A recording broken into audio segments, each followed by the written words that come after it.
Hello guys, நம்ம receipt billing சாஃப்ட்வேர்ல accounting மாடியூல்ல ஈக்விட்டிஸ் அண்ட் லைபிலிட்டிஸ்ல லாங் டேர்ம் லைபிலிட்டிஸ்னா என்னன்னு பார்க்கலாம். ஃபர்ஸ்ட் ஈக்விட்டிஸ் அண்ட் லைபிலிட்டிஸ்னா என்னன்னா பார்த்தீங்கன்னா, ஈக்விட்டிஸ்னா பார்த்தீங்கன்னா, ஸோ ஒரு பிஸ்னஸ் ஆரம்பிக்கிறதுக்கு முன்னாடி ஓனர்ஸ் அதில் இன்வெஸ்ட் பண்ணியிருப்பாங்க இல்லையா? ஸோ அதான் ஈக்விட்டிஸ். அண்ட் லைபிலிட்டிஸ்னா என்னன்னு பார்த்தீங்கன்னா ஸோ இல்ல அந்த கம்பெனி மூலமா வாங்கின கடன்ஸ் தான் லைபிலிட்டிஸ். ஓகேங்களா?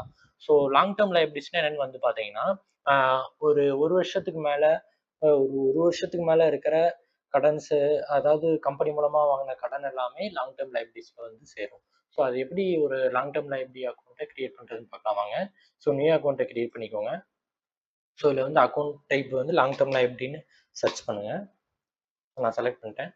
ஸோ அக்கௌண்ட் நேம் பார்த்தீங்கன்னா, அக்கௌண்ட் நேம் என்னன்னு போடுறீங்கன்னா, ஸோ எது மூலியமா நீங்க இப்போ லோன் வாங்கியிருப்பீங்க. இப்போ நான் பேங்க் லோன்ஸ் போடுறேன்.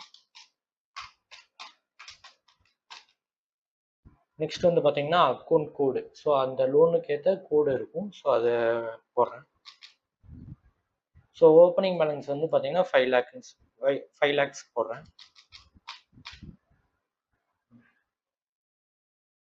ஸோ நெக்ஸ்ட் பார்த்தீங்கன்னா கிரெடிட்டாஸ் சூஸ் பண்ணிக்கிறேன். ஸோ நெக்ஸ்ட் சேவ் கொடுத்துக்கிறேன். ஸோ இதான் கைஸ் எப்படி ஒரு லாங் டேர்ம் லைபிலிட்டிஸ் அக்கௌண்ட்டை கிரியேட் பண்ணுறதுக்கான ப்ரொசீஜர். தேங்க்யூ.